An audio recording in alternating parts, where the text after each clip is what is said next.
the Fantasy Six-Pack Hour. With your hosts, Joe Bond and AJ Appleton.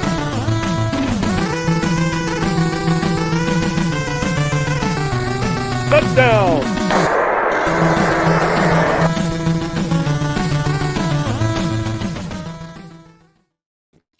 All right, welcome to the Fantasy Six-Pack Hour. My name is Joe Bond, founder of FantasySixPack.net. With me tonight as my co-host is going to be Mike LaPlant again. Unfortunately, AJ is out sick. So what's going on, Mike? How you doing? I'm doing all right. How about yourself, Joe? Hanging in there. Just a few more days until Christmas, and the madness of prepping finally ends. So That's fair. I'm trying to keep my sanity with my start-sit decisions over here in the playoff matchups I got. Right, you'll just bug me for them all. Some of them I will. Absolutely. I got to get an outside perspective. It's all good. It's all good. All right. So tonight we're going to be getting you ready for those fantasy football semifinal matchups. What's going on, Albert? Love to see you here. Going to go through some start-sit questions, kind of previewing the rankings that we've got here. And, of course, jumping through our weekly observations. While you're here, though, hit that subscribe button, hit that like button, leave those comments, reviews, whatever. We appreciate it. And, of course, all access memberships never end over at Fantasy Six-Pack. Right after football ends, we're going into baseball. Basketball's already going. Hockey's already going. PGA Goff will pick up soon with Keith Fleming. We got a lot of things going on over there. So jump on over to fantasysixpack.net/plans, become an all access member. And and look, if you're still hanging around in the playoffs, the rankings are still there. All the content is still there. Jump on over. That's where it's at. So without further ado, though, let's bring in our guest for tonight, Eric Moody from ESPN. How's it going on, man? Yeah, things are going great. You said it, Joe. Like, you've got NBA action going on. You've got NFL. You got fantasy playoffs. It's the Christmas season, but it's really Christmas for sports fans, right? Would you agree? A little bit. Absolutely. Yeah. We get the a lot going on. Debut of the college football playoffs too. So I mean, that's a nice Christmas gift too. Yeah, definitely. So, Eric, before we jump into our normal topic, I wanted to get into a little bit of strategy talk here. And of course, with we got bombarded with a lot of injuries just this last week, right? And then quarterbacks getting benched, which is really going to throw things for a loop here in the semifinals. I want to ask you, like, when you're looking at setting your lineup at this point, right? Say you had an Alvin Kamara, right? And you were lucky to stash like a Kendre Miller. Or you were able to go get Patrick Taylor and, you had Garendo or CMC and all the other 15 running backs that the 49ers have lost this year, it feels like. Like when you're setting your lineups, are you going primarily with the guys that got you there? Or are you willing to take a chance on a guy like a Kendre Miller over maybe, like a guy who normally would have flexed for you that you would have thought maybe slid into that RB2 spot, but now you might change course and go with Kendre Miller? Or if you look at like the quarterbacks, like, are we really liking Jerry Jeudy with, Dorian Thompson Robinson there? There's a bunch of them, right? All the receivers that are going to get affected. Like, are you trusting those guys, or are you willing to kind of, hey, you know what? This is the playoffs. Let's go for broke. Let's just go for the boom. It's really, I guess, the best way to put it. It's really like a delicate balance, because you've got players on your team that ultimately help you get to the fantasy football playoffs, the fantasy championships. And so I think it's really like a balance. Matchups play a part, but if you've got someone who's been really consistent, like at quarterback, running back, wide receiver, I would start those players. But the reason I said delicate balance, because you want to look at your opponent, right? You want to see, do I need players that are going to give me a high floor, or do I need like a high ceiling kind of based on the roster that I'm going against? And so I kind of factor those things into play, but I really like to use the flex spot to kind of like experiment and really look at my lineup, quarterback versus quarterback. How do I look there? And really see how many advantages that I have, leverage those advantages. But sometimes you may have to gamble to roll the dice, if you need upside. But I am concerned about some of those players out there, like the 49ers situation, like you mentioned, and also with Alvin Kamara and the Miller situation. Who knows? We may even have a Jamal Williams sighting. It's not a good matchup. The Saints could be trailing. So it's just a lot of different factors to consider. I guess that's the best way to put it. Yeah, no, right on. So, Mike, this is something that, look, I know the Sunday show, you say it all the time, depends. You can go for upside and that kind of thing. You've asked me in the past, with your Scott Fishbowl lineup, right? It was, you really wanted to go, you're like, well, in this big, 3,000 person tournament, I really got to go for it, right? I got to go with the upside. So this feels like a question that I'm really curious how your brain goes with this one. I mean, do you see yourself as the underdog? Do you see yourself as the, David? I mean, the Goliath and not the David in your matchup. Because I do take a lot of what Moody says about you have to balance it with the upside and the consistency. Like, for example, someone like Jaden Reed, someone who may have gotten you to the playoffs, was real hot, but as of late, not so great, but has a good matchup against New Orleans. Like, do you want to play someone like him or someone you got off the waiver wire as of late, like a Jalen McMillan? So it is one of those things where you do got to balance it and see who your matchup is, because and it is a mix of who's on your team. Because if you got a good mix of consistency, good balance of floor, then I guess on those flex positions, I am going to be shooting for a little bit more upside and targeting Jalen McMillan, who does offer maybe a ceiling we have yet to see in that Tampa Bay offense. Yeah. So that's why you're never going to let me live down Parker Washington. Hey, I wasn't going to bring it up. You did it. You picked Parker Washington. You insinuated it. You insinuated it. I was trying to be nice and not totally call you out. I it is what it is. Throwing it up to it. Yeah, I mean, look, I'm in a situation where I ended up going into a playoffs. I was the number 4 seed, but I was the first in points scored. So my team's legit good. I just got a little unlucky with some of the matchups. It is what it is. That's football, right? Fantasy football. I'm going into the playoffs with an injured Kamara. Thankfully, I have Miller, who I can slide in there. It is the Monday night game. It sounds like we may not even know till Monday night, which is crazy. So I may have no choice because honestly, if Kamara's healthy, you got to use him. He's a guy I'm just going to slide in there. But I'm looking at a guy like Darnell Mooney, right, who we will talk about tonight, and oh my God, we the huge question mark, right, with Michael Penix. We have no clue what this is going to look like. Or I did snag McMillan. Of all names, Mike, that's random hat pull. He was hot this week. I've got McMillan, right? Sitting there as a fill-in.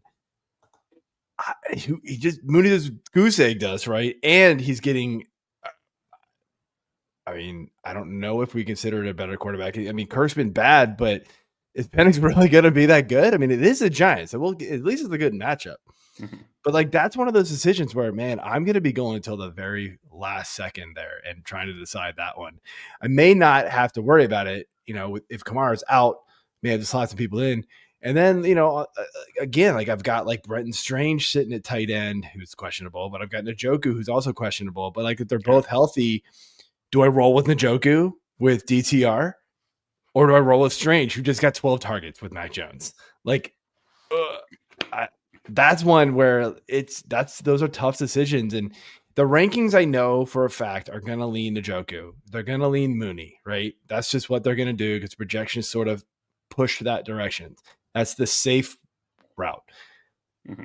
I mean, yeah, I kind of think especially if you go in at Sunday or in Sunday, because we got some Saturday games, right? If you go in Sunday down big, you might have to shoot for the moon and go with some of these guys who are riding the hot hand right now, like a McMillan, 3 touchdowns in 2 games, that kind of thing. So maybe that's what you end up having to do. And with these 3 games, with some pretty good fantasy players in all 3 games before the Sunday games, there's going to be some people who kind of know where they stand as of Sunday morning. So I think you do have to play a little bit with that. But I got a couple of questions here. Let's see here from Albert. Half PPR pick 2, DeVonta Smith, Jordan Addison, Jauan Jennings. Did you read our show sheet, Albert? Like that's what I was thinking. Literally, like one of our like. I was thinking the same thing. All three. That's pretty funny. Talking about. I'm yeah. As funny as it sounds this late, I think Addison's the lock out of these three. The way he's been seeing targets, 9 targets the last 4 games. He gets Seattle too, who just got lit up. I think I'm going to Jennings and Addison on that one. It is close between Smith. I mean, look, AJ Brown and DeVonta Smith just screamed and yelled from the mountaintops that they need to get this passing game going, and it absolutely worked. And we've seen that with this Philly offense. AJ Brown will be like, "Hey, what about me, guys?" And then all of a sudden he blows up for like weeks. And then it crashes back down. Like that's what happens. So it just kind of feels like maybe they're gonna like force this for a little bit. Saquon's gotten his weeks, not just 1 week though. That's the hope. We need that. I still would lean Addison. I would lean Addison and Jennings in this one. What about you, Moody? Yeah, no, I was thinking that. I was thinking that too. I'm like Jordan Addison. You got to ride the hot hand. Yeah, and just given how Brock Purdy looked last week, I just think it's important for that passing game to get going for San Francisco.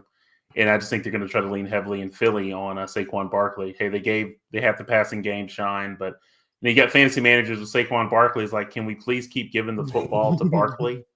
If they survive their matchup, right, that may be a sore topic. I'm going to stop now.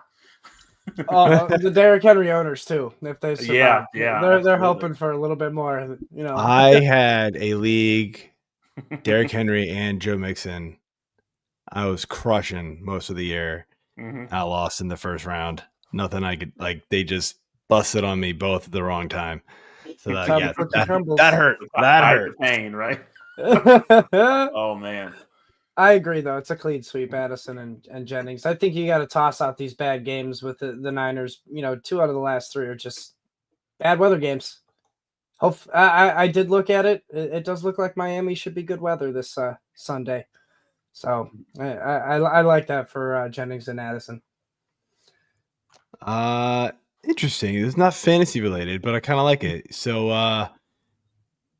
I'm a Dolphins fan, and in order for them to make the playoffs, they either need the Broncos to lose 3-3, who have the Chargers, the Broncos, and the Chiefs, or the Chargers to lose 2-3, Broncos, Pats, and Raiders. What's more likely? I mean, it's got to be the Broncos, right? Like I don't think the Chargers are losing the Pats and the Raiders, even if they lose. And the problem is that if they lose today's game, which they are down big, then you have to have it be the Chargers. So good luck. That's a tough one. But if this was before the game started, I would have said your best chance was the Chargers, or the Broncos, because you needed the Chargers to beat them, and then those next 2 games are really tough for them. But I agree. Good luck, man. Let's see here. Yeah. So need 2 flex. T. Higgins is 1. Who's the other? DK, Kendre, Xavier Worthy, McMillan. Thanks.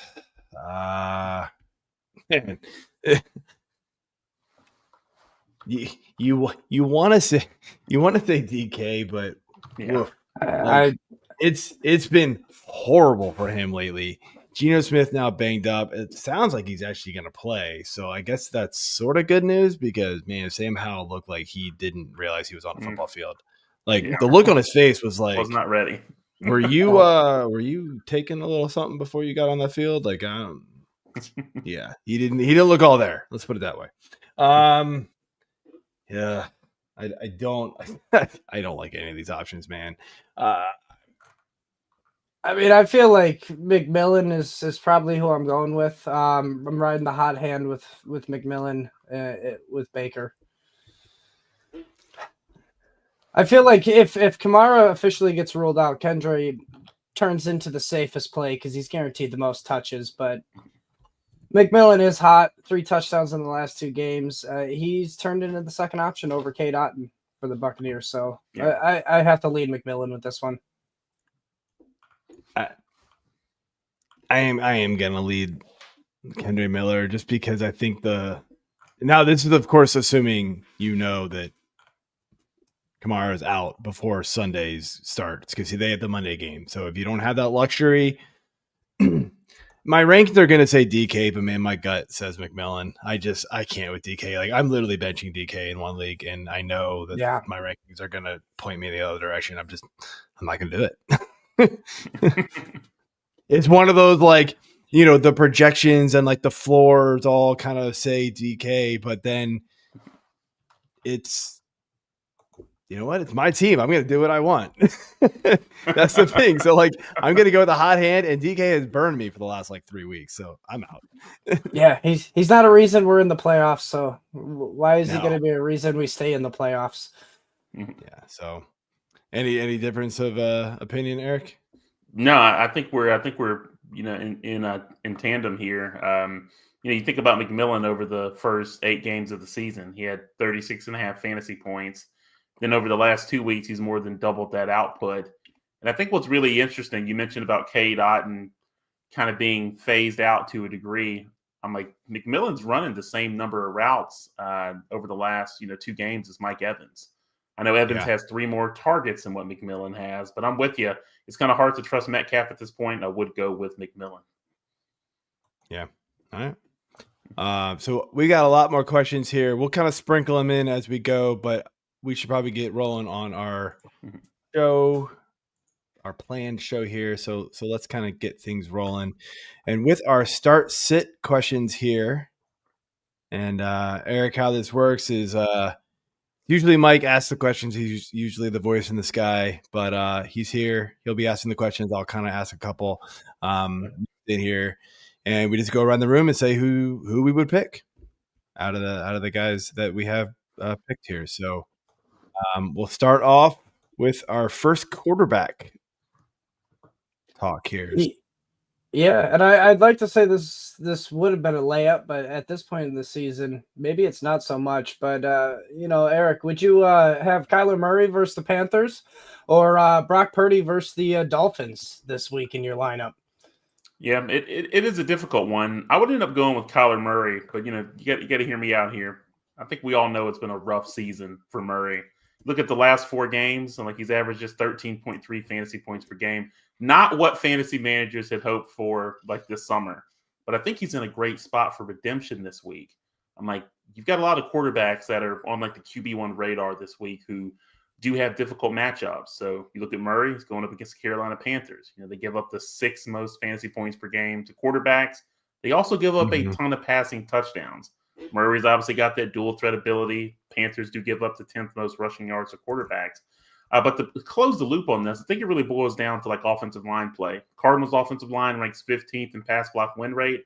The Panthers' defensive front really struggles with their pass rush. So I look at Murray as having ample time to deliver the football.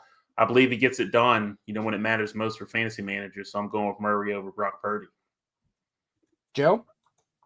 Yeah, I agree. I mean, Murray's been a thorn in my side for one of my leagues, and thankfully I was able to trade for a better quarterback to get me through the playoffs. It's just been too up and down with Murray, and he was losing me weeks. I mean, basically is what it came down to. And then he would win me a week. It was awful. I just needed more consistency out of my quarterback to kind of steady the ship a little bit. So, but yeah, this matchup is too juicy. You can't pass up starting a quarterback, the talent of Kyler Murray against the Panthers, who, yes, they've been playing better as of late. Don't get me wrong, but they're still the Carolina Panthers. And I think Kyler Murray can get things done. And you just have to hope, the right Kyler Murray and Marvin Harrison combo show up this week. Cause we know when that clicks, the sky's the limit for these guys. Oh yeah. Yeah, it's a clean sweep here, but it is very close for me. Because I am worried. Because last week against New England, it was a juicy matchup, and Murray, was QB 22. And it's just because when they get the lead, James Conner is the man. He is the guy that offense wants to run through when they're up. So it's, if you wanted to start Brock Purdy this week, like I said, 2 out of his last 3 games have been complete, either a monsoon or a snow globe game in Buffalo. So you could throw out those games with Brock Purdy, and it's justified if you want to start him over Murray. But me personally, if I have this decision, I'm going with Kyler Murray. All right. So we'll move on to our next one. Joe, you get this one. Tua Tagovailoa coming off a dud of a week versus the Niners, or Jared Goff on fire coming in against the Bears. Fight. I'm gonna roll Goff. I know Tua's been hot too. Jared Goff is just, he's making things happen, and he's super efficient right now. It's hard to really sit him unless you've got the Burrows and the Lamars and guys like that. You've really got to have a stud quarterback on your team to bench a Jared Goff. Look, without David Montgomery, I believe they're going to pass the ball even more. They're not going to be able to lean on this run game. Gibbs is not the type of guy who's going to be able to carry the ball as many times as both Montgomery and Gibbs carried. Yeah, Craig Reynolds is there, but we've seen the Craig Reynolds show before. It's not that good.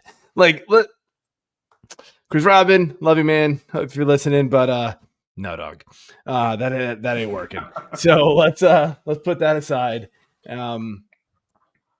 So yeah, this offense is now going to have to go through Jared Goff, and I mentioned it in my usage article this week. I do believe we are at the playoffs. If you got here with him, Sam Laporta is finally going to show up and be a consistent tight end for us the rest of the way, because they're going to have to use him. You be careful. Don't tell Dan Campbell what he can and cannot do. He doesn't listen to analytics. He won't listen to you. He'll run the ball down their throats if he wants to. I'm with you guys. I'm with you guys. It is Jared Goff. Just when you think you could trust Tua after 3 straight top 7 QB finishes, he goes and finishes his QB 29. Second worst finish of the year outside of his QB 30 finish in week 2, I believe it was. So I look at it like this. Tua has 3 games this year under 10 points. Goff has 1. I see a safer floor and a higher ceiling, in Goff's direction, and I just want to lean Goff when it comes to my playoff matchups versus Tua. How about you, Moody? Yeah, no. Hey, we agree again. We'll see if we'll split eventually. But you brought up some really good points. About Goff. Hey, ride the hot hand. One thing about Tua, the matchup, against the 49ers is difficult. They've allowed the fewest passing yards per game in the league. I think they ended up just allowing 16 passing touchdowns. So difficult matchup. One thing about Goff is that, I guess the best way to put it, some people may be concerned about him playing on the road at Soldier Field outside. And there's some statistical evidence to that. He's averaged just 10.4 fantasy points per game, in the last 4 games against the Bears, on the road. But I think this is a different Jared Goff that we're seeing this year, and that gives me optimism. We talked about the supporting cast, Sam Laporta, Jahmyr Gibbs. You've got Craig Reynolds, the stud. No, I'm kidding. And, you've got the sun god there. So he's got the playmakers, Jameson Williams. So I'm confident in Goff that's what I would go with over Tua. So I think that's something else to consider. Yeah, I think that's something else to consider too, though. Is not only is he going to have to lean on the Lions are going to have to lean on this passing game a little bit more to win this game, I believe. Yeah. But he's never had Laporta, Amon-Ra, and a healthy, confident, productive Jameson Williams all at the same time. And can't discount Tim Badger completely. He's a good number 3 receiver there. He's been legit. So he's got a really good cast of weapons, better than he's had with his time with the Lions ever. So yeah, maybe that does finally break that outdoor in the cold curse that he's got going against him. But I do remember saying that in the off season, like, hey, careful, Jared Goff has a terrible playoff schedule only because his 3 of his 4 outdoor games are in the playoffs, division opponents where it's going to be bitter cold. So, but yeah, we'll see. So, Mike, do you remember where we were on the questions? I kind of lost track. Yeah. Next one we had Let's here pop was up a couple of these. From Chaz. Start 1 wide receiver, 1 flex PPR. He's got Devontae Adams, AJ Brown. I guess let's start with the wide receiver first. That's a tough decision, but I can't sit Devontae Adams with Aaron Rodgers right now. Yeah, you can't. Correct on that one. So then our flex is between AJ Brown, Bucky, and James Cook. These are tough decisions. We understand why you're in the playoffs, Chaz. No kidding. Yeah, that's a good that's a good squad. I know where I'm going. I think I'll chime in if you want. I'm like I was leaning towards like Devontae Adams and AJ Brown. I know James. I think that's where I'm leaning too. I think I'm leaning AJ Brown as well. Bucky Irving. Defense wise, I'm looking at that, and you gotta love the Bills. Oh, you got the Bills there, Bengals, Falcons. I'm like, man, what are you thinking, Joe? So I'm with you. I'm Devontae and AJ Brown, and I'm all in on the Falcons defense this week. How can you not go against Desmond Ridder, who just once he finally had like the first half, like the defense for who'd they play last week? The Falcons or who did Vegas play last week? Vegas played. Oh, he's from Vegas. Falcons. Yeah. So like so I'm thinking last week they play who they play this week? They play the Giants? No, they play somebody else really good this week. Why am I blanking on who they're playing? I have them in a league. You're talking about the Falcons or they play the Giants. Yeah, they're playing the Giants. Yeah. We might get a Tim Boyle game. There we go. So, okay. Sorry, I'm all over the place. Sorry about that. No, you're good.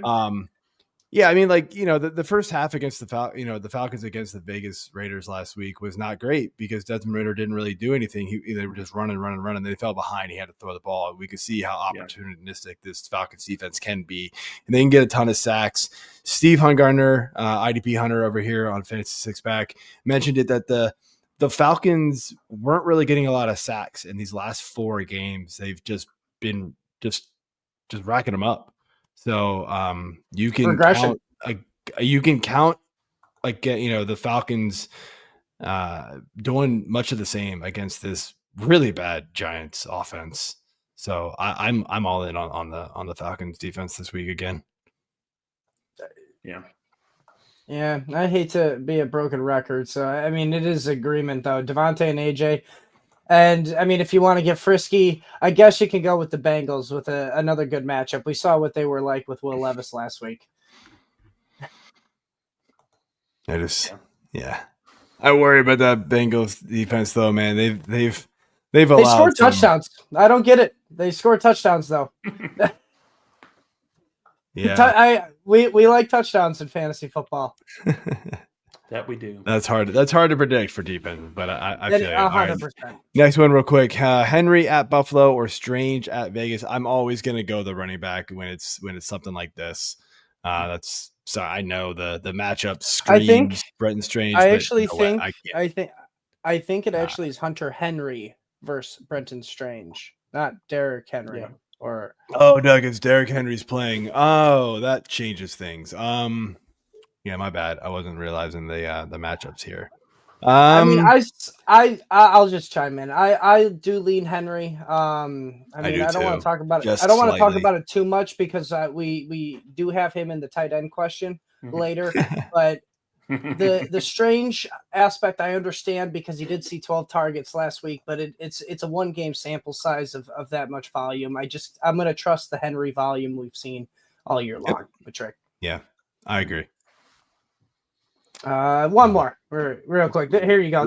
We'll get a running back in here for you, Joe. Jerome Ford or Jauan Jennings at the flex.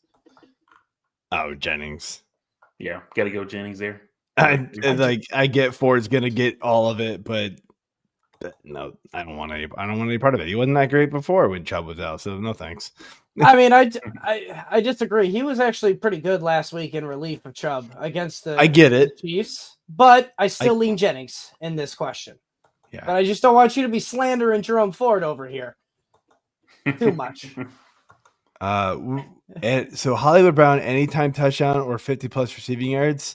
I don't want to bet on Hollywood Brown, even if he returns this week. No thanks. I'm not betting on that. I'll take the Xavier Worthy over on the receiver. Yes. Yeah. All right, let's jump into some running backs here, and I'll ask this one here. So, Eric, this is a pick 2, sit 1 scenario here.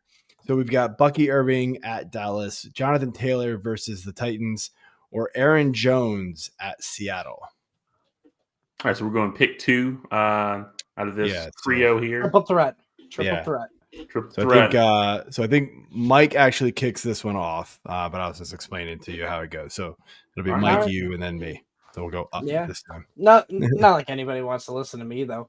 But out of these three, I'm gonna, it might be a little spicy, but I'm sitting Jonathan Taylor. I don't know if you guys knew this or not, but Jonathan Taylor in his 6 career games against the Tennessee Titans has a total of 393 yards and 1 touchdown. That's 665 and a half total yards a game against Tennessee. And meanwhile, Bucky and Aaron Jones are seeing 17 touches a game the past 4, both averaging 6.2 more fantasy points per game than Taylor in the last 4 games as well. Irving at 17.7, Jones at 16.6. And Taylor just, scratching the surface at 10. So it might be a little spicy. Maybe it's not, depending on how you guys go. But I'm sitting Jonathan Taylor out of these 3. Eric?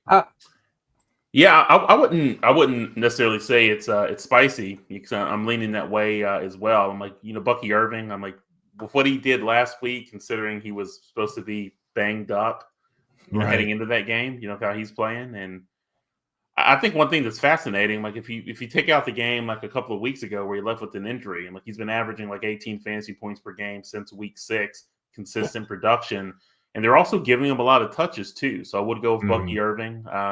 Cowboys defense, hey, even though their run defense has improved lately, I'm like they still give up a ton of fantasy points to the position. And I really love that Buccaneers offensive line as well. They rank in the top 8 in our run block win rate. And so I would go with Aaron Jones as well. See if I can remember this. So since week 12, I'm like, he's averaged, I think it's around 17 touches and like 87 like total yards per game. So you have a pretty high floor there. And he could give you a higher ceiling, obviously, if he gets a touchdown. So that's the 2 I would go with. Yeah, these guys are all close for me. Man, right now, sit Taylor. No, I was gonna say right now my rankings say sit Bucky, but I think there's a little bit of like he's still kind of banged up. He's kind of questionable, so some of the projections are leaning him like they're kind of reducing him because of that. But I think when all said and done here, by the time Sunday rolls around and everything locks, Bucky will move up. I get why the projections I get why the projections even say it, because like the last 4 games, like he's 6th in rushing attempts. Like the volume's there. It's just he's not doing anything with it. Yeah. Yeah, I'm gonna say Aaron Jones in this one actually. Seattle's defense has actually been pretty good down the stretch here overall. And he's been losing enough touches to Cam Akers of all people to kind of worry me, with the workload here. I know Jonathan Taylor is dealing with Anthony Richardson and kind of the up and down offense that he's got there, and when they get near the goal line, he can get it taken away from Anthony Richardson. But the amount of touches that Jonathan Taylor is getting is just absurd. It's wild. So I have to believe it's eventually going to work, right? I'm going to lean in on volume. Let's try that. My argument to tell you to sit Taylor backfired in it, and now you're sitting Aaron Jones. What? I don't know. What? I don't know. All right. Like you were saying, it's a difficult choice. Hence the reason why we're probably talking about these three players, Yes. right? So it's a different. This is not an easy one. Hopefully you can start one of them in your No, flex. you're fine. I'm not going to go too far down the rabbit hole here, but this is like kind of one of those scenarios for where, like we talked about at the beginning, right? For where if you need like a high floor or a high ceiling, you factor that in. You got Jonathan Taylor who's getting all those touches. So again, you got to look at your lineup. And I'll get off the soapbox with this last statement. It's like you've kind of mentioned this a little bit, Joe, is that a lot of folks always like, well, who should I start or sit? And you have some people that are like, hey, we'll look at the rankings. It's not always that simple. You got to look at the lineup. You got to look at the opponent. And so that's why I always like to spend a lot of time on X answering these questions, because I'm like, well, tell me about your lineup, man. I kind of sit back. Let me we do the same thing in our Discord. Our members channels, like people ask us, and I'm like, well, who's in your lineup? Because if you got a bunch of risky guys, like I'm gonna pick the safe play. You got a bunch of safe guys, and you're asking me for your flex. I might, unless it's like a no-brainer flex decision. I might go the upside play if it's somewhat close. But go with this guy. He's got a much higher ceiling, and you've got a very safe lineup. That kind of thing. So there is a lot of nuance when it comes to setting your lineup, especially this time of year, man. You're playing all the good teams in your league, so this is where you got to go for broke sometimes. So. All right, next up. Oops, I don't know what I just did. Next up here, we have Breece Hall versus the Rams. You got Jerome Ford versus the Bengals and Brian Robinson versus the Eagles. And Moody, you can kick it off here. Who you starting? Who you sitting? So we're doing 2 out of this trio or just 1? 2. Start 2, sit 1. Sit. Okay. Start 2. Yeah, I'll say like the first one that really kind of strikes out to me is like Brian Robinson. Like he's getting touches. He's averaged like 16 touches per game. You got Austin Eckler who's on IR. Should be a high-scoring game between these two teams with the Commanders and also with the Eagles. And he'll have scoring opportunities. And, I mean, again, I look a lot like an offensive line play, because I played offensive line like in college, and so I'm like, you look at that Commanders offensive line, they rank first like in run block win rate, and Robinson Jr. is a guy who's talented enough to really capitalize on that. So I would go with him. Now I struggle because you look at Breece Hall. I'm like, he's got all this competition for touches, right? Braylon Allen. He's got 2 rookies that are like chomping at the bit, saying, "Hey, I want a piece of the action too." Right. And he did have a decent game. It's not the kind of game we expected given his draft capital. Saved by a touchdown. Conversation. I worry. Touchdown. Yeah, I worry about Jerome Ford like with the game script here. So I kind of worry what that's going to look like. So I'm saying all this. I'm begrudgingly going with Breece Hall and Brian Robinson Jr. I don't like it, but that's the way I'm going.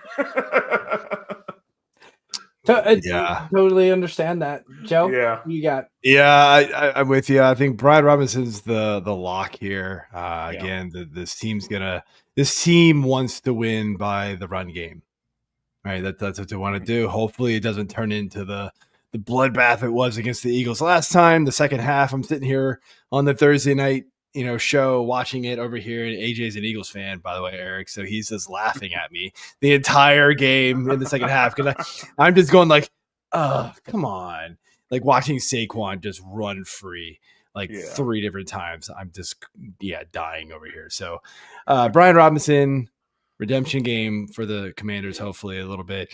And I'm with you. Like I don't like Breece Hall. I wrote about him in the usage article as well, just that. Look, you're going to look at the overall stat line. Just look at the fantasy box score, right? You're going to go, oh, he was fine. He scored 17 points. But was it? Like, it wasn't good. Like, he didn't touch the ball a lot. Isaiah Davis cut into his workload quite a bit. Braylon Allen, just a little bit, not too much.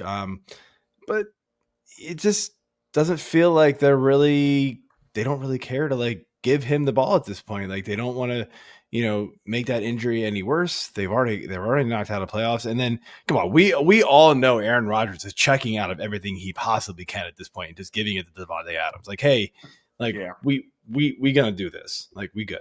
Like so like, we're gonna go to Taco Bell in your house after this, right? We good. It's just like so yeah, it doesn't matter. But Jerome Ford, I want nothing to do with this Cleveland offense. I'm sorry, people who got here with Jerry Jeudy carrying you into the playoffs. It's not gonna happen the rest of the way. Unfortunately, it's gonna be bad. So good luck. Yeah, I mean, I guess I'll be the odd man out here because I do want Ford and Robinson. Last week, man, Hall only saw those 10 touches, had a total of 51 yards. And I get it. The Chiefs didn't game plan for Ford, but in only 9 touches last week against the Chiefs, who's the number 1 defense, against running backs, not Jacksonville, who Breece Hall went up against and got saved by a touchdown, who gives up the 3rd most fantasy points to running backs. So it's just kind of like a gut check here for me with Breece Hall. The eye test isn't working out. The touches aren't there. Jerome Ford, if he's going to see the same amount of touches as Breece Hall and he's going to be more efficient, getting 104 on 9 touches last week against the Chiefs, I guess I'll shoot for the upside with Ford in this one because I have such a safe floor in Brian Robinson getting his 15.7 touches a game. That's kind of like how I see it is I want the mix of Jerome Ford's possible ceiling here in a good matchup against the Bengals, and then give me just the safe floor of Brian Robinson because at this point, Breece Hall is just not giving me what I want. Didn't Ford have like a really long run that sort of padded that? Yeah, he did. Yeah, he did. That's why, I know you want to say all these yards. It was like, but 95% of it off of one run. It's so it'll be fun. I don't recommend watching the game, but DTR starting does help Jerome Ford's rushing efficiency as well. So that is just a better benefit. Like maybe he won't see as much in the passing game. Like, we would have saw with Jameson, but I still want to see this ceiling with Jerome Ford. And I think that Hall and Ford are close enough to where just give me the ceiling because I have a safe Brian Robinson in even in a bad matchup. He's super safe. Like Moody said, he's going to get the touchdown opportunities when they're getting in the red zone. And this offense is humming too much to be haltered by the Eagles defense as great as they have been. All right. Mm-hmm. All right. So, Joe, you get to start us off with our wide receivers, and same scenario. Moody, start 2, sit 1, and there's a theme in these wide receivers. A lot of zeros. In these I noticed that from previous weeks. So you get to start. Joe, you get to start us off here. You got Cooper Kupp versus the Jets, Jauan Jennings versus the Dolphins, and Terry McLaurin again versus the Eagles. Fight. Man. So there's a lot to unpack here. I'll try to go quick. So Cooper Kupp, obviously with the goose egg last week, everybody's like, if you still have Cooper Kupp and you were in the playoffs, like you have a hell of a team. That's all I gotta say. Everybody I know that had Cooper Kupp is out. So good luck with that one. Terry McLaurin had a horrible game against the Eagles last time they played. Got shut down by the rookie. I'm blanking on his name right now. I'm sure Jamie will Mitchell. Chime in. Yeah, Quinyon Mitchell. Thank you. Got shut down by him. So, and then you got Jauan Jennings, who's going against the Dolphins, who, like, I'm not as scared by them as like their overall yearly stats say. Like they have been a little more susceptible in the past. Like their early season matchups were just cake at this point, right? If you really go back and look at them, they weren't playing anybody. That all said, I'm going Terry McLaurin, and we do this with half PPR in mind. I'm going with Terry McLaurin and Jauan Jennings. Now, if it is full PPR, I would flip Jennings and Kupp. Just because I do think the volume will be there for Kupp. I think they're going to get him back on track. But and it's got the Jets. That is a very tasty matchup. But yeah, that's what I've got right now. This was hard, man. I saw this question, Mike, and I was like, oh, baby. Yeah. This one got me. I try to make you think because I mean I'm always thinking when I have these start sit questions, in my mind. So I guess I'll chime in here next. And I'm actually gonna sit Cooper Kupp. But like Joe said, if you made it, I guess I'm gonna sit Cooper Kupp here. He does have a good matchup. The Jets secondary is not what it used to be. Since Saleh, got fired, this Jets secondary gives it up. So I get it. But I just trust Jauan Jennings a little bit more. Since week 10, Jennings, being the full-time starter with the Ayuk injury, he's only seen one game under 7 targets, and that was that snow game in Buffalo, where Kupp has now seen 2 games under 7 targets within the last, week with that goose egg. And both of them have seen 2 games with 10-plus targets. So I kind of view them the same. And I'm giving Jauan Jennings and the Niners the benefit of the doubt because of the weather here. And McLaurin's just an automatic start. Second in the NFL in touchdowns, only behind Chase, who's just killing it. And he's had 3 straight games over 18-plus fantasy points. I don't care about the matchup with McLaurin. I'm starting him. Mm-hmm. How about you, Eric? Well, kind of looking at this one. Yeah, I was thinking as we're going through this, I was really struggling, but I'm just going to kind of dive in. So I would start Terry McLaurin. You want to ride the hot hand. I mean, he's played well, got great rapport with Jaden Daniels. But I really struggled looking at Cooper Kupp and then with Jauan Jennings. And I know that Joe had to comment about making the playoffs with Kupp.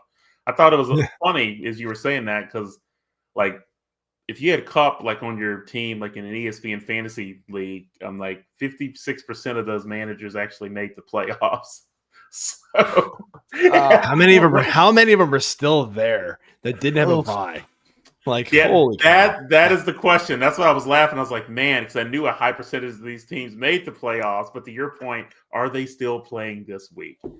Yeah. So, but I would actually go with I like Jauan Jennings here, though. I'll give a little bit of context here. I don't want to go too far down the rabbit hole, but I know Miami since week 10 has really leaned heavily on too high coverage, 7th highest rate in the league.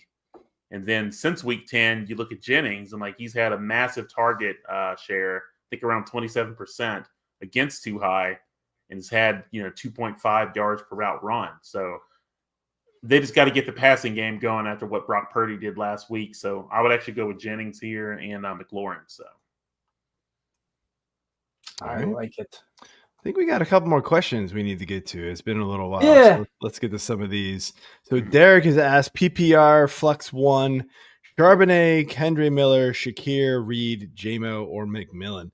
You have a lot of question marks right now because I would say Charbonnet hands down if Walker is out, but Walker's now practicing. So it looks like Walker's going to play. And if that is the case, Charbonnet's out for me. Kendre Miller, I don't know if you can wait for him with these other options that you've got. And with these other options, I'm leaning Shakir. You're always so safe, Joe. Shakir has been awesome. Give me a break. He's safe. He's safe. Don't get me wrong. He's safe. That's all he is. He's really, hasn't got much of a ceiling. Yeah, PPR league? PPR, I'm good with him.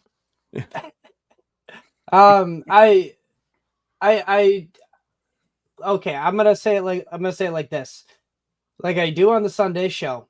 I agree with Joe. If you want to be safe, Shakir is that type of player here for you. If you don't want to sweat Here comes Jamo. But if you want the ceiling, you could probably make an argument for McMillan that McMillan's ceiling is just as high as Jamo at this point in time. So either of those two are fine with me if you want ceiling with Jamo and McMillan. I'm kind of agree with Joe here. I would go with Shakir here. The first thing I thought about once his name popped up in the question was really just thinking about, let me think of the stat since week 10. So I'm New England's given up. I believe it's the 6th most fantasy points per game, to slot receivers. And so I'm if you're catching balls from Josh Allen, right? I'm that's who I'm going with, especially in this matchup. So I was looking at that, but to your point, like, hey, if Kenneth Walker's out, Charbonnet's to play. But otherwise, I'd rather go with Shakir. He's been a lot more consistent than people think, especially with the targets he's been getting. So that's who I'd go with. Oh yeah, definitely super safe. I always got to make a case for my boy He's been J-Mo. outperforming Jameson Williams in a points per game in PPR. He's outperformed since week 10. Also getting out targeted too. So that's why I said it. He's really safe. Shakir is safe. And yeah, PPR leagues, man, the volume is king in PPR leagues when it comes to receivers, almost more than it makes up for like the big play touchdown stuff even more. So, oh, this is in reference to something. Oh, McMillan. So I guess the cornerback, Jamie's saying the corner that McMillan's going to go up against is allowed the 4th highest points per route run. That's a lot. So there we go. That's why he writes that article for us. Is that all we got? I think that was. There's a lot of comments. I thought there were more questions. So, all right, let's move on. Is this me to read? Actually, this is you to read. I'm losing my spot. Yeah, me too. So, all right. So we've got Jordan Addison here against Seattle, DeVonta Smith against the Commanders, or Zay Flowers against the Steelers. Mike, start us off. Zay Flowers was in the question last week, and I'm pretty sure all 3 of us sat him. We'll see if that's the same answer here because I'm sitting Zay Flowers. I'm gonna roll with DeVonta Smith and Jordan Addison. Addison, like I said earlier, is a lock. Wide receiver 4 over the last 4 weeks, 13th in targets among wide receivers at 9 a game, past 4. The weird thing is though, even though Flowers has seen 7+ targets the past 3 games, he's failed to reach double digits in all 3 of those. So like, I guess I'm going to go out on a limb here more, and I'm going to trust the 12 targets that DeVonta Smith saw out of 32 passing attempts for Jalen Hurts, an absurd 37% target share.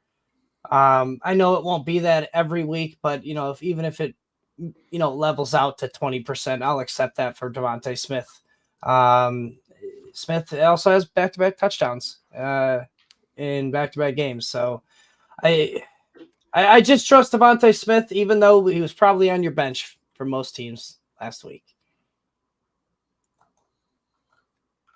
Am I up, gentlemen?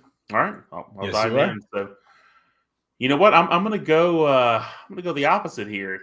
I was sitting there thinking about Zay Flowers, and it's difficult because people are thinking about how up and down like Zay Flowers has been. Everyone remembers fondly that monster, 29.7 fantasy point performance against the Broncos back in week 9. Guys averaged just 10.3 fantasy points per game since then. But he's still worth starting this week. So you look at the Steelers defense, right? Like they have struggled against like outside receivers. Like we talked about A.J. Brown and DeVonta Smith's performance, against the Steelers. So, I do like Flowers.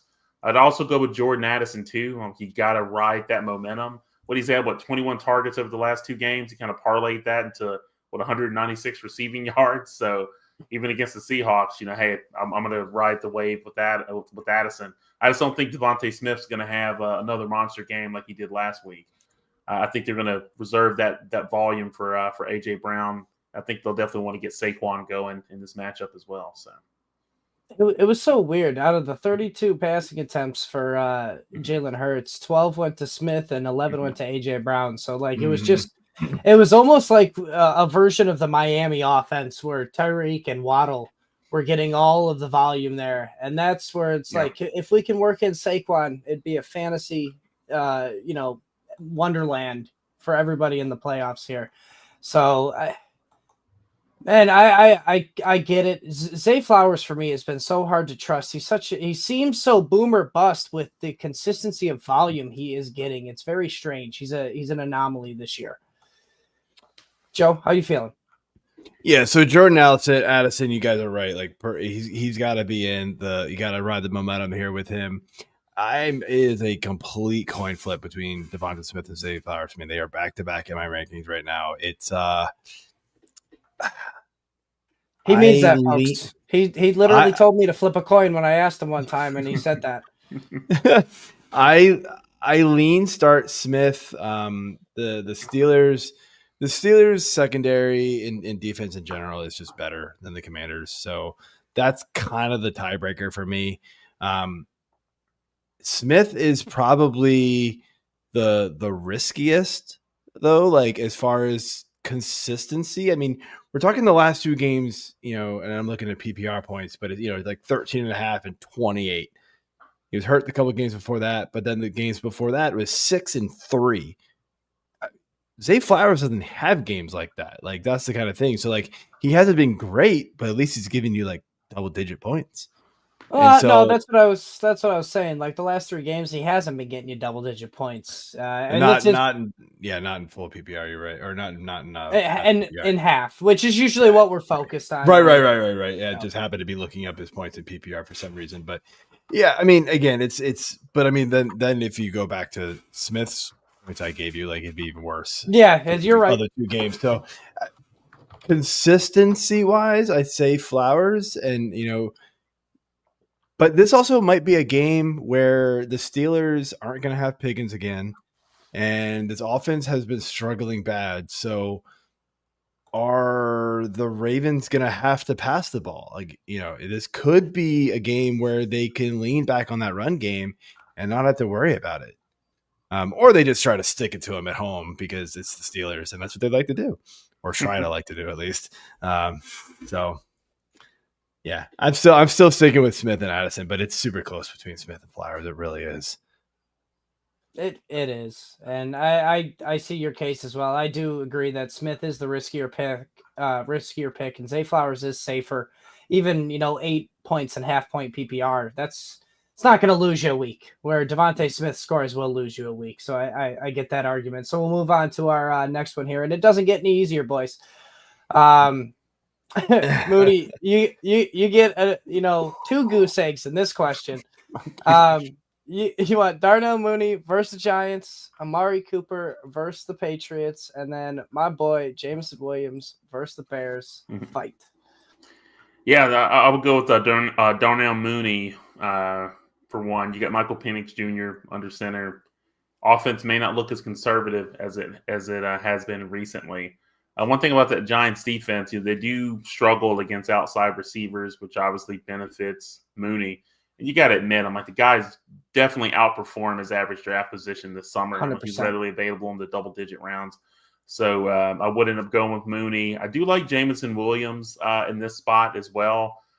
Chicago, since week 10, has allowed like the 9th most fantasy points. I'm thinking PPR. I kind of operate in PPR. That's fine. Yeah, so Close just enough. I know you mentioned half-point PPR. It's just ESPN defaults PPR, so that's how I'm wired. Right. No, you're good. So the 9th most PPR fantasy points to like perimeter wide receivers. The thing that really worries me about Cooper, though, I got to comment on this, is like he just played like 44% of the snaps last week, like the 4th most amongst Bills receivers, which is concerning.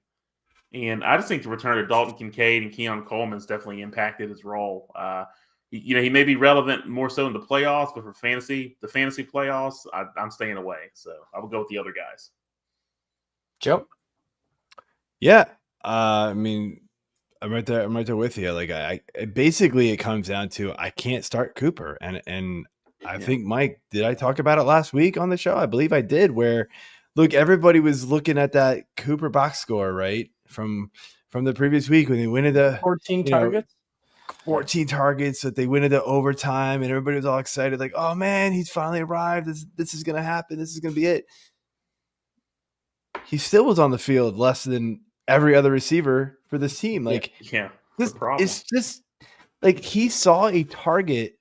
I had the stats. What was it? I'm trying to pull it up. He saw a target on 54% of his routes in week 14. Like the league leaders until last week probably were Puka Nacua and Cooper Kupp with like 37 and 35%. That is a massive difference. Like that is huge. Like that 50% doesn't happen. So if he isn't getting 45% targeted on his routes because he's not on the field as much. He's not going to be putting up the numbers. You're gonna be playing if he gets in the end zone, like that's what it's gonna be. To where Mooney, yeah, he put up a goose egg last week. Who knows? That was a weird one. I don't get it. It happens. We've seen it happen with other guys before, and all of a sudden they bounce back, and they're crazy good. Who was it? Sutton that did it earlier this year. Put up a goose egg, and then came back the next week with 12 targets and was, I believe, probably wide receiver 1 or 2 that week. It was crazy. And then Jameson Williams. I know you put this question in here just so that we would pick Jameson Williams for once. But yes, it is Jameson Williams. I was having some fun with this one because let's be real. I mean, if you said Darnell Mooney and Amari Cooper, you definitely didn't advance to the playoffs. So I don't know if there's many people going through this start sit question. I'd like to hear your thoughts on Jameson Williams. That's why I put him in these questions. And I know he's a hot topic. I mean, if he didn't score the touchdown last week, he probably wouldn't be trusted this week. But he scored the touchdown, and that's what happens. And he's making best of these opportunities. And the defense isn't getting any healthier. So no. Paired with the Monty injury, so they're going to have to throw more with Jameson Williams. Yep. I agree with it. Agreed. And Mooney is my guy. I'm sitting Cooper as well. Both of them gave you those donuts. Both matchups, New England and the Giants. I feel like both matchups are fairly, the same. I guess I just feel that Mooney is going to be more of a necessity for the rookie QB, Penix start than Amari Cooper is going to be necessary to, demolish the Patriots. So give me Mooney and Williams. All right, Joe, you get the fun one.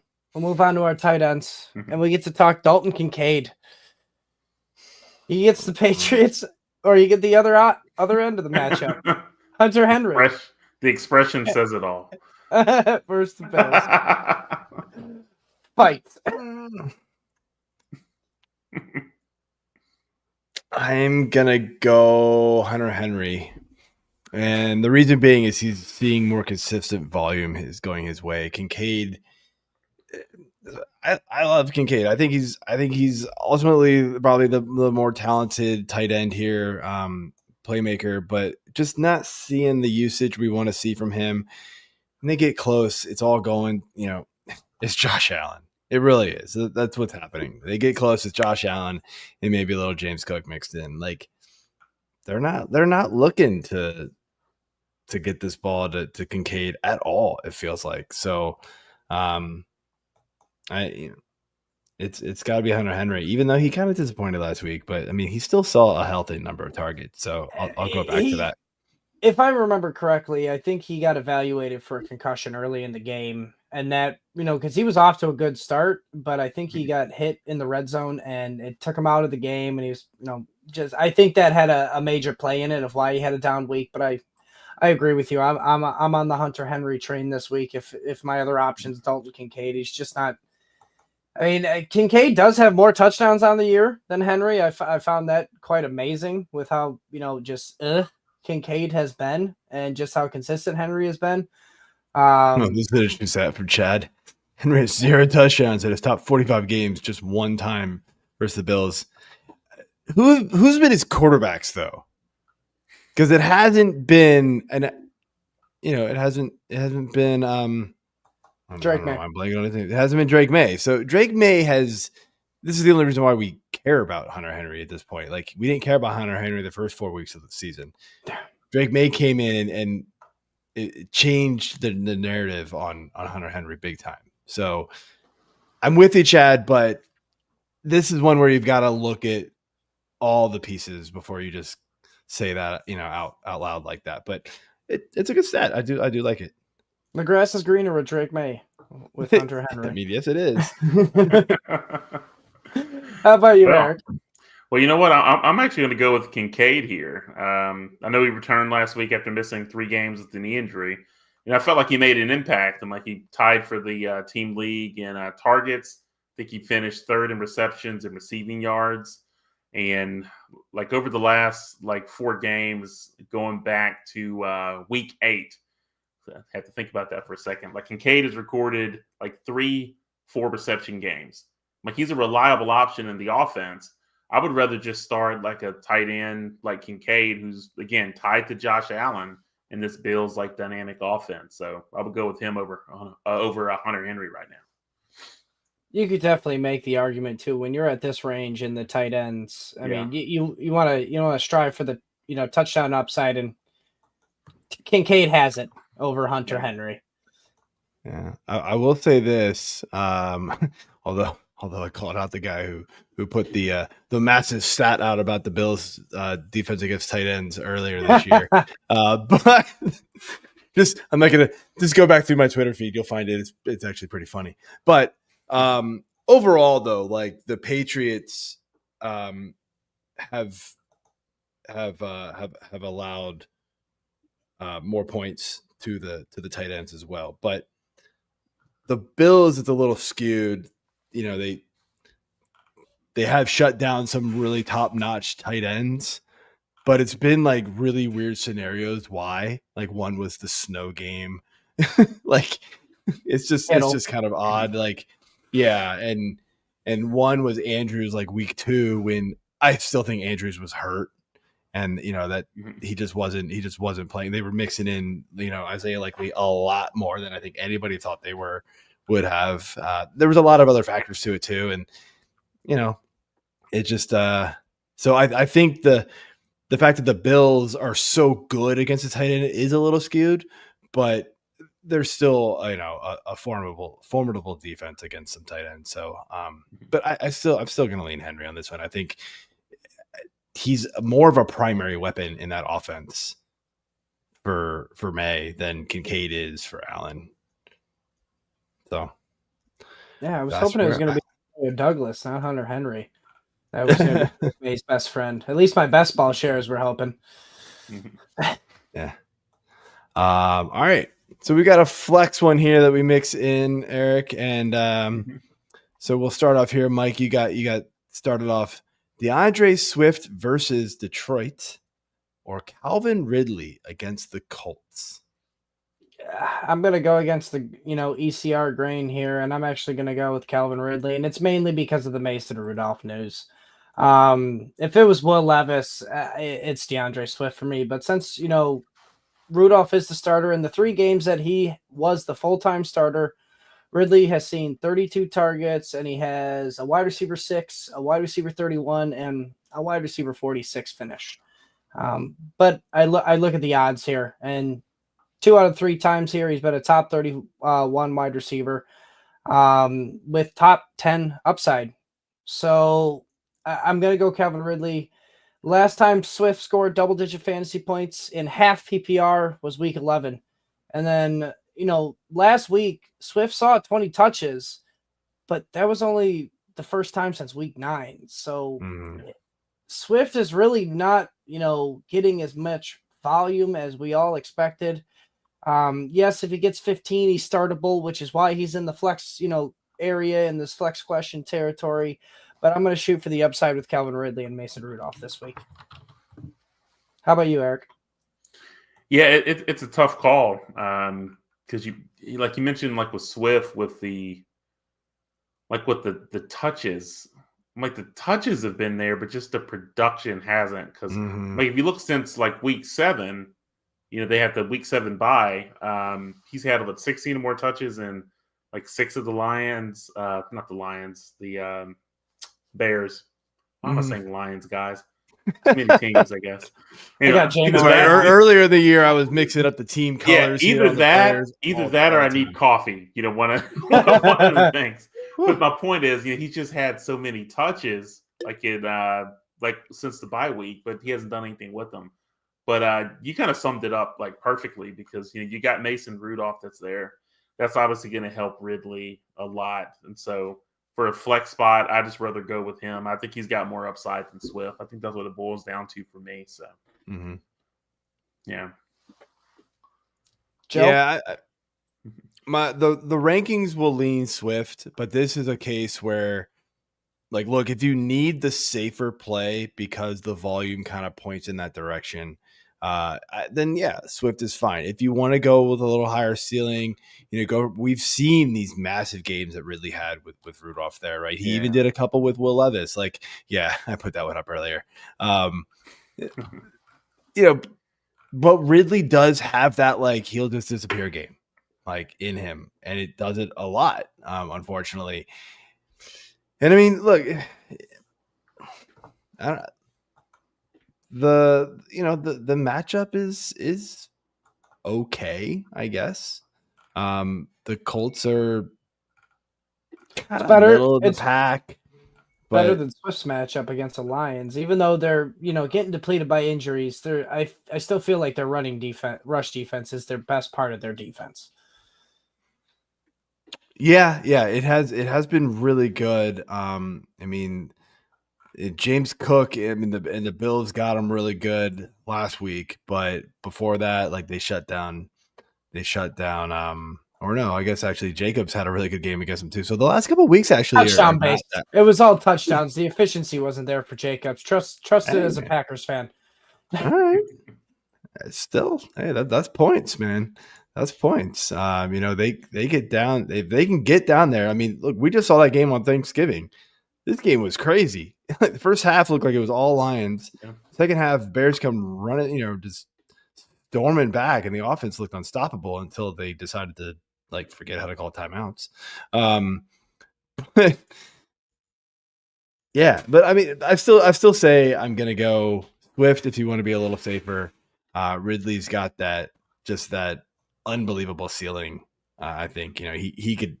Would it surprise me if he finished in the top 12 of receivers this week? No, it wouldn't. Are you ranking him there? No. He's like, no. Absolutely not. I wanted to see how quick the reaction time was with it. You're right on par. All right. Well, hey, that pretty much wraps up our start set portion, though. Joe, if you want to take us away. Yeah. So, hopefully we helped you out with some decisions in your own leagues. But next up, we are going to get into a segment, Eric, that we like to just sort of talk. Just sort of say what's on your mind. What's been interesting to you this NFL season, what you've noticed the last few weeks that's going to help some people in the playoffs. Maybe look toward next season, whatever it is. We go around the room twice, and we each give one thing. So you want to start us off? Yeah, I'll be happy to do that. Yeah, I would say probably the big thing that I noticed is that I always like to look at ESPN fantasy playoff teams to see which players were on a high percentage of teams. And looking at the wide receiver position, if you had Jamar Chase, 71% of those teams made it, to the playoffs. Justin Jefferson. I'm laughing because my daughter picked him in our league. She's first year playing, and she's like, I'm really good. I'm like, yeah, you have Jamar Chase and Malik Neighbors. Okay. Yeah, I'm like, it's just it's crazy because I think about Chase and Jefferson, where they were being drafted. These are guys that people had a lot of questions about, a lot of question marks. And you remember in some of those leagues of how far Chase fell, second round in some cases. Justin Jefferson, if you're at the turn. And so just think about the value you got with those players, and depending on who you built around them, you built up a very good team, I'm sure. So that's what I'll go with. Right. Mike, and you got yours? Yeah. This one, I gotta ask you guys on a personal level. This is therapy. I'm using this time as therapy for me. Can we start Aaron Rodgers in the playoffs? I mean, QB9 the last 4 games, averaging 19.4, 11th in passing attempts, 10th in passing yards. So the volume's there. The yards are even there. And it seems like, it's clicked with DeVonta Adams and even Garrett Wilson, because last time I checked, they're both top 12 receivers. So is it viable to really start Aaron Rodgers in the playoffs? Are we doing this, guys? Joe, I mean, I got to get your thoughts on this. Are you doing this? I don't think I could stomach it. Now, I do know some teams, and we've got guys in our Discord that, and I feel horrible because last week, thankfully he won without it. But he was like, "Do I start Rodgers over Stroud?" And I was like, "Nah, I can't do that." Like, no, I'm good. That blew. Sure. But like, look, I mean, I wasn't the only one who said that. Like, there's a lot of people that said the same thing. It was like, no, I can't do Rodgers. I mean, now Rodgers is sitting like right there in that like streaming territory of quarterbacks for me. So like, look, if you're looking at like Anthony Richardson, Tua's, honestly, even like Mahomes, Stafford's, Caleb Williams, all these guys, like Rodgers is right there. So, those guys, I'm telling you, are separated by fractions of a point when it comes to projections at this point. And so pick whichever one you really like, Rodgers has a hot hand. He likes his receivers. We know that. Yeah. I could get on board with starting Rodgers this week for sure. Yes. All right. Yeah. I know it's hard to say. It feels so painful to say that. They're proving something. They got something to prove. He is proving something. That's fair. Not they. He. No. Yeah, the coaching staff is not stopping him from doing anything at this point. No. Nah. Sad. He's going out there like, guys, I'm calling my own plays. Get out of here. DeVonta, do a post. Pretty much. Come back, back shoulder. Yeah. Yeah, absolutely. So I want to go back to something that Corey and I have said on the waiver show for weeks now. I believe I've mentioned it on this show a couple of times. Look, when you get near the fantasy playoffs, you no longer need to stash guys that you hope will become like good players, right? You no longer need to take that that depth receiver, right? For those bye week scenarios. Like, you don't care. Like, drop that dude, go get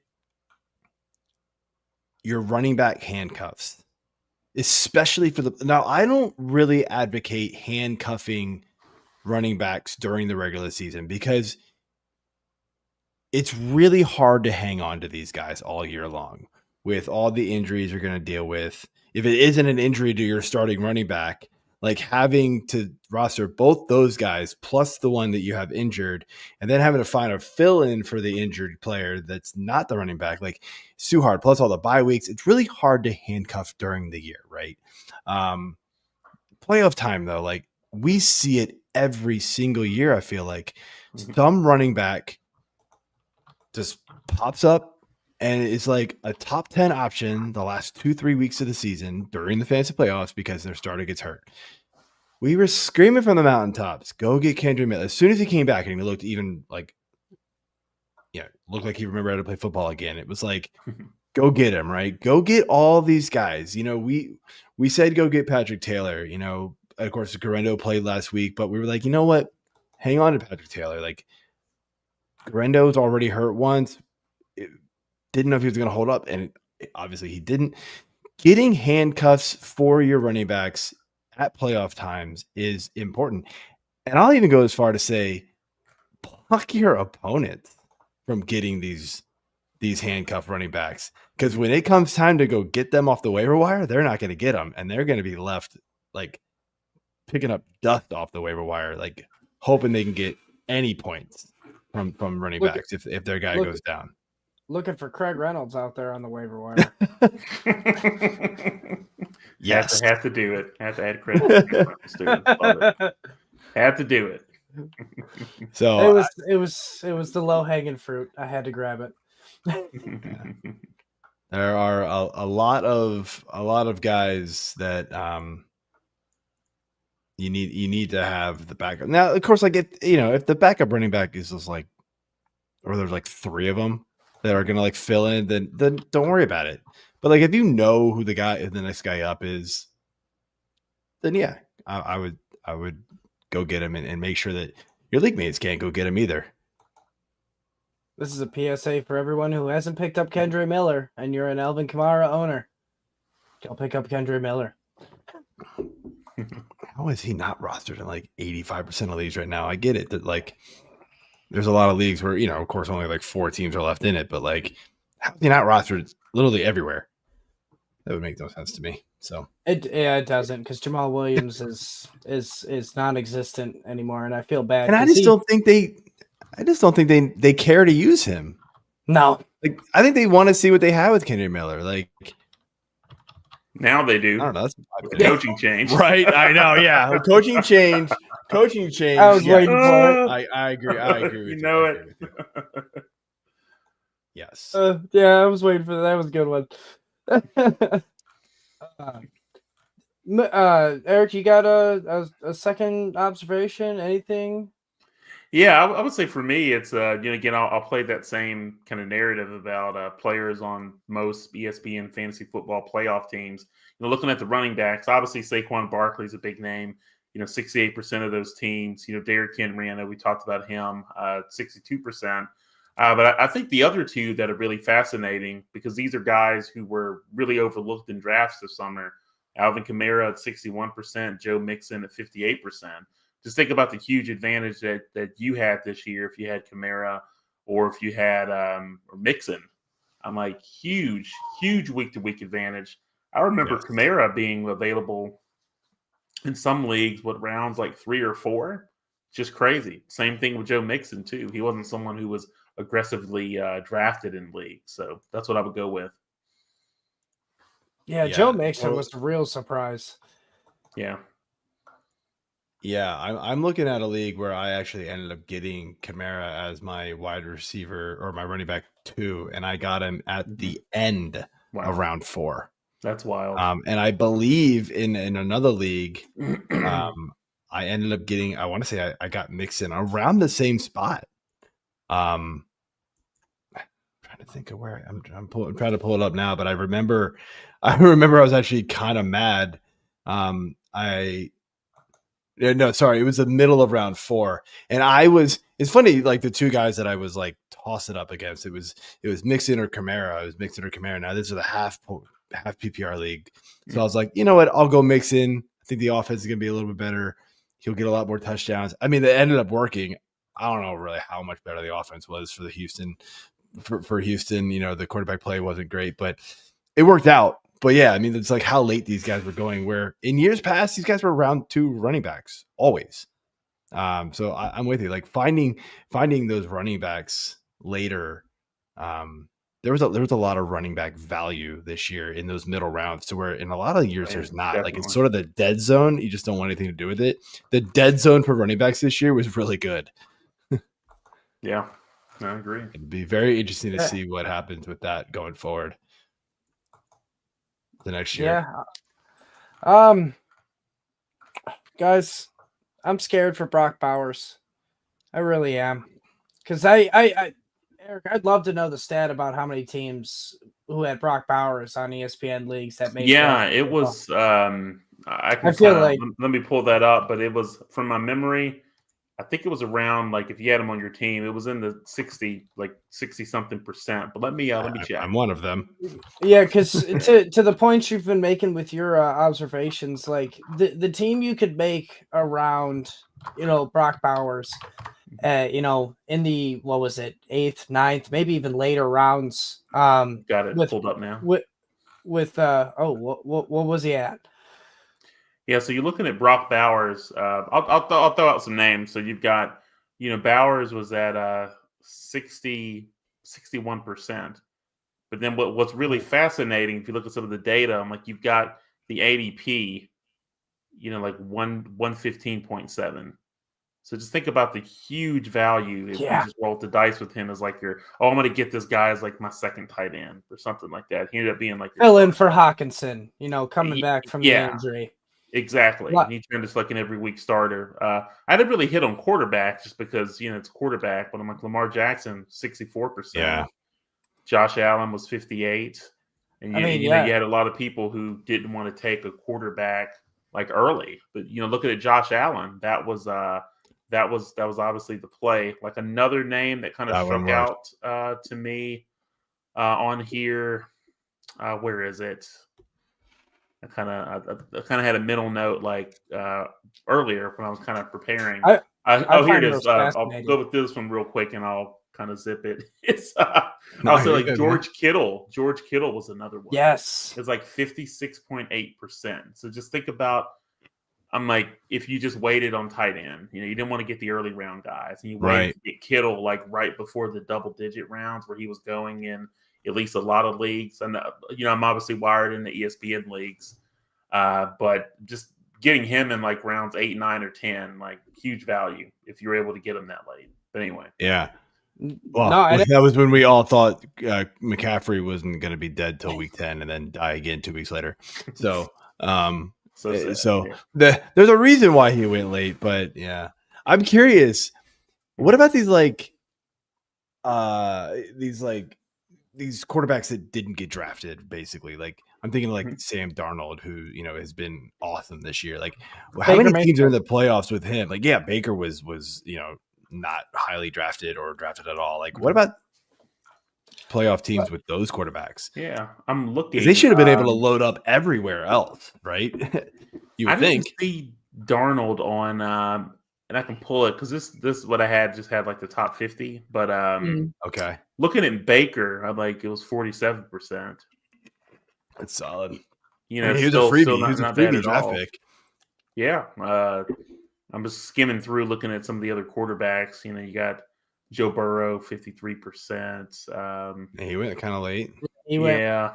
I'm trying Daniels to think is of some of the another one. guys. I feel like another. Oh, Daniels is a good one. Yeah, he's 52.8%. Yeah. So that was one. Yeah. Yeah, I find that absolutely fascinating because it is, it's why I'm scared for Brock Bowers, because if we get another game at Desmond Ridder and he's got to finish his tight end 22, yeah, I don't know if you're going to make it very much longer in the playoffs with that. I mean, it's to the point where if it is Desmond Ridder, I mean, how low are we putting him in the rankings? Like, it's looking hopeful for Aiden O'Connell. Which, I mean, I'm going to keep praying to the fantasy gods that it is Aiden O'Connell. But if it's not, I mean, if it's Desmond Ridder again, I mean, how low we putting him? I mean, like I look at someone like Brenton Strange, who saw 12 targets last week. I know it's not great, but it's 12 targets, and it's Mac Jones. It's better than Ridder. So help me not teeter and tilt here, guys. I got one for you that you guys may like. For kickers, Chris Boswell. Right. Yes. If you Dude, I wrote him in every league I was in. 53%. Just an afterthought. A kicker. If you just said, "Hey, I'm just going to go with this kicker," I'm like, yes, you most likely make the playoffs. You know what's funny though is wild. I have since dropped him because Pickens is out and the offense stinks now. Yeah, and I've dropped him and picked up. I don't know. I think this week I picked up Cade York. Why not? Yeah. Like, still, I'm like, if you had Boswell right, but I had Boswell for like, I had him for like money. 12 weeks. Yeah, it's so good. He won 2 games for the Steelers just on field goals alone. Dude, Mike, did I ask you this question? I don't even know. So, like, one of my players, my ESPN league, my family league, I traded for Bowers. I got him and been riding him, for weeks now. And of course, last week was bad. Thankfully, I had to buy. One of my players got hurt, so I had an open roster spot. I'm looking. I'm like, oh, this guy's interesting. This guy's interesting. And I was like, ooh, Brenton Strange is out there. I might actually use him. Like, it's dude. Like, it's that bad. I mean, it was with Ridder. with Ridder. Like, if O'Connell is back, I'm all in again. Hoping he gets the volume that we're used to seeing. And but yeah, with Ridder there, it's going to be really tough. He will free fall down my rankings quite a bit. Maybe not outside like top 10, but he'll probably be hovering around like 8. I bet. Around that just for that, just because he's that talented of a guy that like you just hope like 1 or 2 plays and he can make it happen in the tight end position. But I don't think we can count on him to be like a top 1 or 2 tight end with Ridder there. The offense, he's just not a good NFL quarterback. No. Just flat out not good. So I had high hopes for him coming out of Cincinnati, but They can't all make it. No. I'm going to finish off here with, and look, we talked about Breece Hall and the fact that like his snap share was below 50% for the first time, honestly, all season. And so we're looking at kind of like changes in usage trends that we really need to pay attention to. So like, this is where you really need to study the numbers sometimes, or let us study the numbers for you and come ask us, right? This is what we're here for. Tyrone Tracy is a guy that I think a lot of people are just automatically plugging and playing into their lineups because he's been so good this year. Careful. Devin Singletary last game saw 2 less carries and 1 fewer target. And Singletary saw more usage inside the 5, which they're not going to get there very often. We know that. So if he's getting more of the work, then that's not good for Tyrone Tracy. So I'm a little hesitant on just plug and playing guys like Tyrone Tracy into my lineup right now, just because of the history that he's had all year and how good he's been, even with Singletary healthy. So that's a situation that I'm kind of like, maybe look at your other options and really see if you could have somebody better on your bench right now that could fill in for Tracy. Let me make it easier for you. You picked up Kendra Miller off the waiver wire. Alvin Kamara is ruled out. Kendra Miller or Tyrone Tracy, Joe?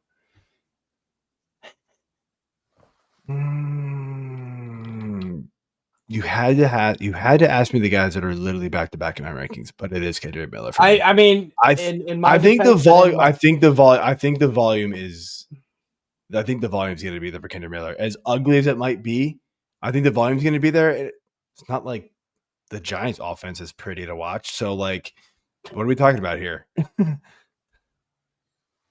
That's fair. How about you, Eric? Would you start Kendra Miller over Tracy?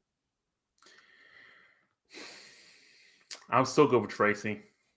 It's a tough decision. I just worry about how this game is going to unfold, for the Saints, and I just worry about Jamal Williams, and just I just don't trust the volume will be there. But I know with Tracy, I'm like, all it takes is like one big play. And but he's capable of it. Yeah, it's just the game flow's not on their side either. That's why I'm just like, it's almost like a coin flip. I like it. It is, Mm-hmm. And but yeah, I mean, I got nothing else to say about that brutal question, unless Joe, you want to talk more about it. No, I'm good with that one. Let's finish off here with our last. We got 3 or 4 questions here. Then we'll close it up. Wreck It Ralph, love it.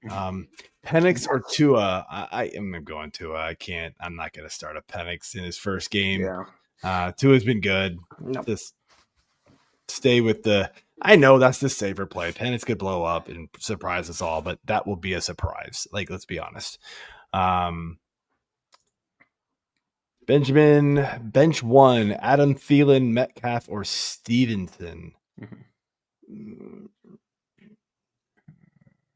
I mean, Metcalf, if I remember correctly, saying he's had limited practice. So he's even been dealing with an injury. Does. Yeah. That's fair. I still roll with I think Thielen and Stevenson. I cannot trust Metcalf like we talked about it earlier. I just can't trust him. Yeah.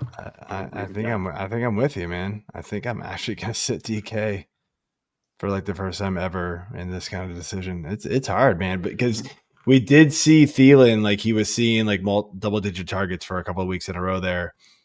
Coker comes back and he drops. I mean, he still had, I think it was 8 or 7 maybe, but he just wasn't seeing as much of the target share with Coker there. So that does worry me slightly, but DK's just been horrendous for you. So it's, in that case, I got to go with the guy who's been performing way better for multiple weeks in a row now. So let's see here. Eli the Reaper, start 2 in flex, Dobbs, Strange, Tracy Jr., or Warren. Man. Yeah, I'm thinking Dobbs and Tracy Jr. just to start those two. That's what I was leaning as well. Mm-hmm. It's hard to start Yeah. a tight end in the flex unless it's tight end premium. Yeah, it's also hard to start a Green Bay receiver, honestly. But because we never know which one's going to score 2 touchdowns, but one will, or just 1 touchdown for that matter. When Josh Jacobs is hogging them all, it's the flavor of the week. It's still Dobbs and Tracy for me because it seems like when Dobbs is on the field, it's Jordan Love's first read, his first target, his most comfortable target. And then just out of those other 3 options, Tracy's going to see a little bit more volume than Jaylen Warren. So I lean with Tracy. Yeah, that's where I'm going. I do like Warren. I did write about him in the users article where because the Steelers offense has struggled and they're getting behind, they're having to use they're having to rely on the passing game a little bit more and getting away from that ground and pound, which is where Harris is used a lot more. And so Warren saw an incredible amount of workload last week, I believe. That is an interesting one, but I wouldn't start him over Tracy or Dobbs at this point. Not yet. No. So, Eric, you agree or? Yeah, no, I would agree with you on that. Yeah. All right. I think that's it for the show. Eric, thanks for joining us, man. This was a great time. Before we let you go, let everybody know where they can find you and what you got going on the rest of the season. And yeah, I know we only got a week or 2 left, but. No, absolutely. No, it was good. I'm glad we had a chance to do this. Definitely good conversation. Best place to find me is obviously on X at Eric N. Moody. So follow me there. All my content's over at ESPN. Probably the 2 biggest things for the rest of the season. Obviously the waiver wire column, so check that out. And also the Dynasty Watch, which has like rankings in it for the rookies, but also just observations on this rookie class, which has been a great class, like the cover, kind of uncovering some of those trends, kind of those watching these players like evolve and the ups and downs of guys like Caleb Williams, but we won't get into that. But anyway, I would check out those things, and I look forward to interacting with everybody. Sounds good, man. All right. Thanks again for joining us, and you have a good night. Absolutely. We appreciate you joining us. Have a great one. Yeah, no problem. Until next time. All right, Mike. So that's it for the show. I haven't been watching the game, but it looks like the Broncos sort of imploded here down the stretch. I don't know what happened, but I'm very interested to look at the box score here and see if Ladd. No, I didn't do that great for me. Gus Edwards 2 touchdowns. Come on now. Ladd 6 for 87. Not awful, but not what I was hoping there. So, oh well. Where did all the touchdowns come from? Is it like a bunch of weird dudes? I know that like interesting guys were like scoring in the beginning, so I didn't get to see who else scored here. Just a lot of field goals. Gus Bus, Hassan Haskins caught one. Darius Davis. Oh my gosh. Devon Vele and then Trey Burton for the Broncos. Not a bunch of irrelevant people. Herbert and Bo Nix doing all right. Yeah. All right. Anyway, so that's it for the show. Again, if you're still here, hit that subscribe button, hit that like button, leave those comments, follow us, whatever it is on iTunes, Apple Podcasts. And so Haskins TD was a pain for me starting Vidal. Yeah, that blows. Such is life. Starting these. Yeah, when you get stuck starting guys like Vidal, man, you just that's the life you're gonna live. Sometimes it's just it doesn't go your way very more often than not. It feels like so such as starting Parker Washington. You keep calling yourself out, man. I don't know. Oh God, that one's on me. That's all I'm saying, Chad. I just needed 5 points from Parker Washington. I'd have been in. I wasn't. I'm only gonna get like what 11. What am I going to get? I'm going to get 11.7 from Ladd in a half PPR league. That's not great. That's not what I was hoping for in the playoffs. Yeah, six for 87. I'm seeing here. He needed a touchdown. Needed a touchdown or like 8. Like make that like an old school Keenan Allen day where it's like 10 catches for 87 yards, we'd be talking. But I am impressed though with just the Chargers coming back. Yeah, no, they needed this game big time. So whoever needed the Broncos to lose, 3-3, you're looking good now. I think yeah, there we go. You're looking good now because now they get the Bengals and the Chiefs. I don't think they're beating the Chiefs. So I mean, the only thing I'll say about the Chiefs is that that's week 18. So we don't know who's playing that week for the Chiefs. They could have the number 1 seed locked up and they don't have to worry about it. That's the only worry about that game. Yes, they absolutely will do that, especially with Mahomes dealing with his ankle injury and somehow he's miraculously playing. This dude is a cyborg. I just swear, like he doesn't get injured. I don't understand it. But all right, I've rambled on enough. The end here, so that's it for the show. Good night, everybody, and good luck in week 16. See you. Bye.